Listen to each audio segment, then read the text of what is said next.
Assalamu alaikum, ladies and gentlemen. In this video, we are going to discuss 3 misconceptions about Islam.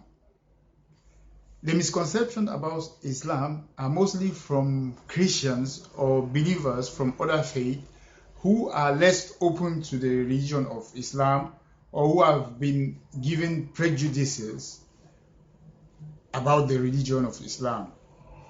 The first misconception is that people will tell you that Islam is an Arabic religion.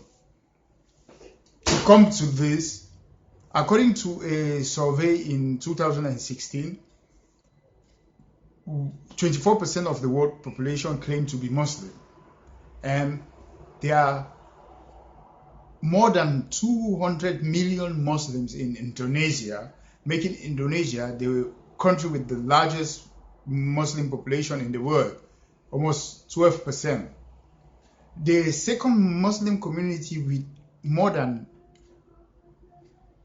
180 million is in Pakistan, making 10% of the Muslim community, and directly follows India with also almost the same number, making also about 10% of the Muslim population of the world.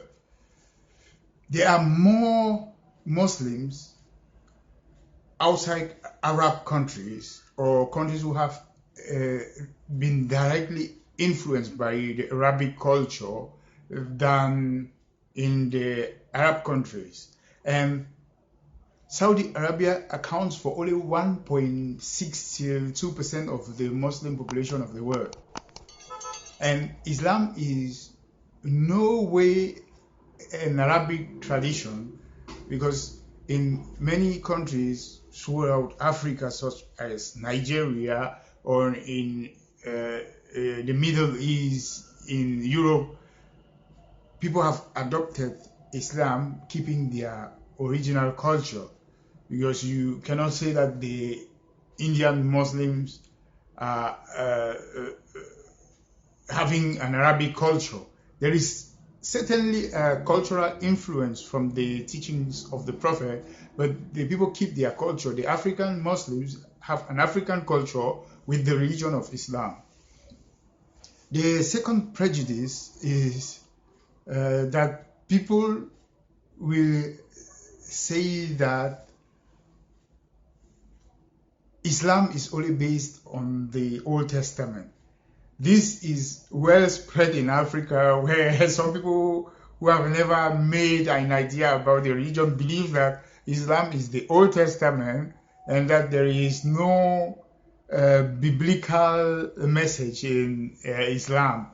But when you know the religion, you will understand that what we call Islam, that is the submission to God, is according to the teachings of the Prophet Muhammad ﷺ, the original religion of mankind since Adam, and that all the prophets were Muslims. And the Prophet Muhammad ﷺ said that all the prophets were brothers, were sent since the progeny of Abraham to teach the same monotheistic religion, and that he is close to Jesus, Issa alayhi salam, because of the fact that there is no prophet between both. But as we have said, there are stories of the Old Testament, certainly in the Quran. For example, the story of Joseph, Yusuf, Surah Yusuf, chapter 12 of the Quran, is the same story as in the biblical version. And the story of Jonas, Yunus, verse 10 of the glorious Quran, is the same story as in the biblical version.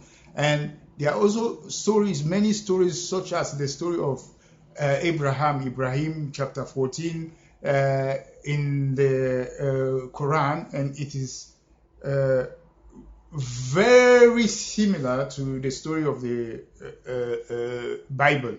There are many stories that are in the Old Testament, in the Quran, certainly, but there are also a lot of stories about Maryam, the mother of Jesus, about the coming of Jesus, about a lot of stories, and you can never be a Muslim if you don't know that Jesus is part of Islam and that all the prophets were considered as Muslims. If you read in Surah Tarim, chapter 66, verse 12, you will hear about God talking about Mary, the mother of Jesus, who was chaste and to whom God blew his spirit to give birth to Jesus. So Jesus was born directly from the Spirit of God, and it makes him a special prophet. Then the third prejudice or misconception that many people have about Islam is that they believe that Jesus is rejected or is not considered by Muslims. As we've seen from the second prejudice, is that you cannot be Muslim without accepting Jesus. If you read in the Quran, there are much more occurrences about Jesus, Issa alayhi salam, than even about the Prophet Muhammad sallallahu alayhi wasallam. And you read in Surah Nisa, verse 157, where it is said that the people believe that they killed Jesus, but he was neither killed nor crucified, but he was raised to heaven, to his Lord, and that he is still alive till today. And if you read in many verses of the Quran, in verse 171 of the same chapter 4, where they are warning the people of the book that they should not make excesses in their religion, and that Jesus was a messenger of God, the messenger of God, not God himself, and so on. Jesus is being acknowledged by Islam, and even in the Sunnah of Prophet Muhammad sallallahu alaihi wasallam, it is said that Jesus will be back to defeat the Antichrist, because it is a sign of the last days, one of the signs of the last day, that there will be the Antichrist, and he will be a false prophet that will perform some miracles in the name of God.